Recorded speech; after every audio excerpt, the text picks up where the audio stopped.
السلام علیکم ورحمۃ اللہ وبرکاتہ۔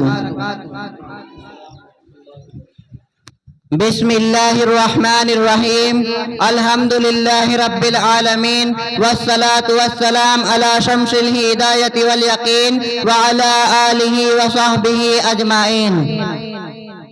لہو وطن کے شہیدوں کا رنگ لایا ہے، لہو وطن کے شہیدوں کا رنگ لایا ہے، اچھل رہا ہے زمانے میں نام آزادی۔ صدر محترم، سامعین اکرام، مہمانان اعظام اور مکتب عائشہ کے گل اور کلیوں، آج میں 15 اگست یوم آزادی کے موقع پر سب سے پہلے تمام ہندوستانیوں اور برادران وطن کو 78ویں یوم آزادی کی مبارکبادی پیش کرتا ہوں۔ اس کے بعد میں مکتب عائشہ کے اس اسٹیج سے اپنی جانب سے اور تمام علماء اور حاضرین کی جانب سے اور منتظمین و کارکنان اور طلباء و طالبات مکتب عائشہ کی جانب سے ان تمام شہیدان وطن کو خراج عقیدت اور خراج تحسین پیش کرتا ہوں، جنہوں نے اپنی جانوں کا نذرانہ پیش کر کے اس ہندوستان کو سینچا، سنوارا اور پروان چڑھایا۔ محترم حضرات، اس ملک کی سرزمین میں ہم اور آپ زندگی بسر کر رہے ہیں۔ یہ ایک آزاد اور جمہوری ملک ہے اور ہم میں سے کون نہیں جانتا 15 اگست 1947 عیسوی سے پہلے بھارت انگریزوں کا غلام بنا ہوا تھا، لیکن آج ہم آزاد ہندوستان میں فضا کی سانس لے رہے ہیں۔ یہ وہی بھارت ہے جو جبر و تشدد سے کچلا جا رہا تھا، جن کے لوگوں پر جبر استدلال کے پہاڑ ڈھائے جا رہے تھے، جن کی عزتوں پر داغ لگایا جا رہا تھا، لیکن ہمارے بزرگوں نے، مہاپرشوں نے اور ہندوستانیوں نے اس آزادی کی صبح کے لیے اور فصل بہار کے لیے کتنی قربانیاں دی ہے، کیسی کیسی مصیبتیں جھیلی ہے، قید و بند کی صعوبتیں برداشت کی ہے۔ اس کے لیے سینکڑوں ہزاروں لاکھوں جانوں نے اپنے خون سے ہندوستان کے گوشے کو لالزار کیا ہے۔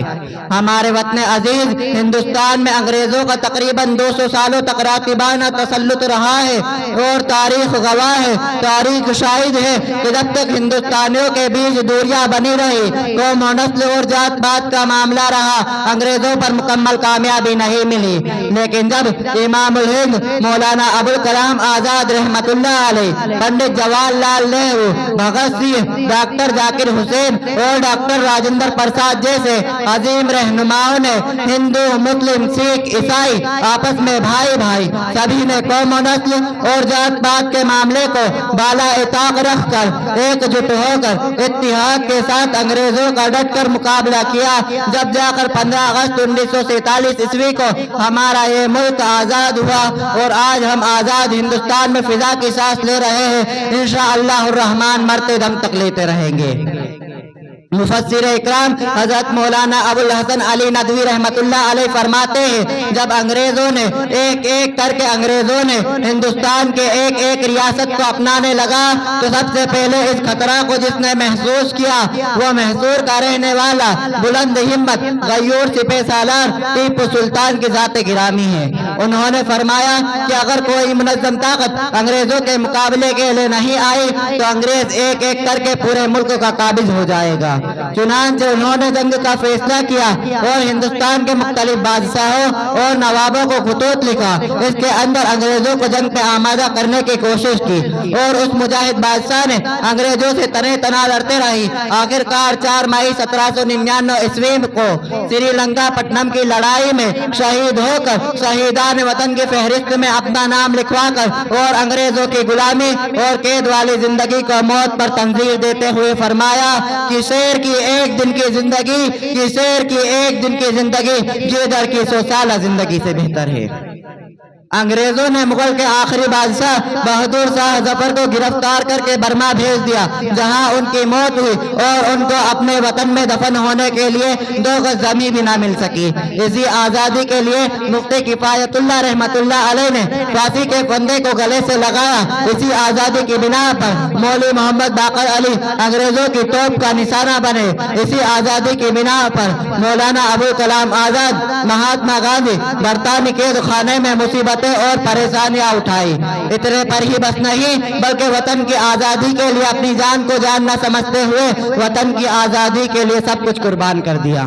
خلاصہ کلام یہ ہے کہ اگر اس جنگ میں علماء اکرام حصہ نہ لیتے تو ہندوستان کبھی بھی آزاد نہ ہوتا. جب 1917 کے اندر شیخ الہند مولانا محمود حسن دیوبندی رحمت اللہ علیہ نے انگریزوں کے خلاف فتویٰ دیا کہ آج سے انگریز کی فوج میں داخل ہونا حرام ہے تو انگریزوں نے مولانا کو اس فتوے کی بنا پر مالٹا کی جیل میں ڈال دیا. اتنے پر ہی بس نہیں مالٹا کی جیل میں جانے کے بعد انگریز مولانا کے جسموں کو تانبے کے انکڑوں سے داغا کرتا تھا اور انگریز مولانا سے کہتا تھا مطالبہ کرتا تھا ایسے کل ہند مولانا محمود حسن دیوبندی انگریزوں کے حق میں فتویٰ دے دو. مولانا نے کہا اے انگریز یاد رکھنا میرا جسم پگھل سکتا ہے میرا بدن کٹ سکتا ہے اور میں اپنے جسم کو ٹکڑے ٹکڑے کرا سکتا ہوں لیکن یاد رکھنا میں بلال کا وارث ہوں عمار بن یاسر کا نام لیوا ہوں بصیر بن جندب کا سیدائی ہوں بیوی سمیہ کا فرزند ہوں میں ہرگز تمہارے حق میں فتویٰ نہیں دے سکتا.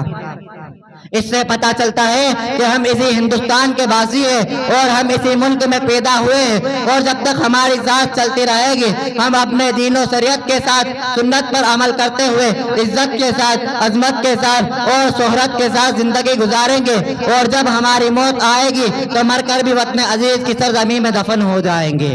جدا بدن سے نہ ہرگز یہ پیر ادن ہوں گے جدا بدن سے نہ ہرگز یہ پیر ادن ہوں گے وطن کے ہوتے ہوئے اب نہ بے وطن ہوں گے مطالبہ کبھی ہجرت کا ہم سے مت کرنا یہی جئیں گے یہی مریں گے یہی دفن ہوں گے. آج 15 اگست یوم آزادی کے موقع پر ہم سب کی تمنا ہے ہم سب کی خواہش ہے ہم سب کی چاہت ہے کہ ہمارا ہندوستان امن و شانتی کا گہوارہ بن جائے ہمارا ہندوستان پیار و محبت اور بھائی چارگی کا گہوارہ بن جائے ہمارا ہندوستان چین سے زیادہ مضبوط سنگاپور سے زیادہ اسٹرانگ اور امریکہ سے زیادہ پاورفل بن جائے اور ہم بلبلوں کا گلستہ سدا آباد رہے خوشحال رہے سبز و شاداب رہے. کہ دل سے نکلے گی نہ مر کر بھی وطن کی الفت دل سے نکلے گی نہ مر کر بھی وطن کی الفت میری مٹی سے بھی خوشبو وفا آئے گی. وما توفیق الا باللہ. السلام علیکم ورحمۃ اللہ وبرکاتہ.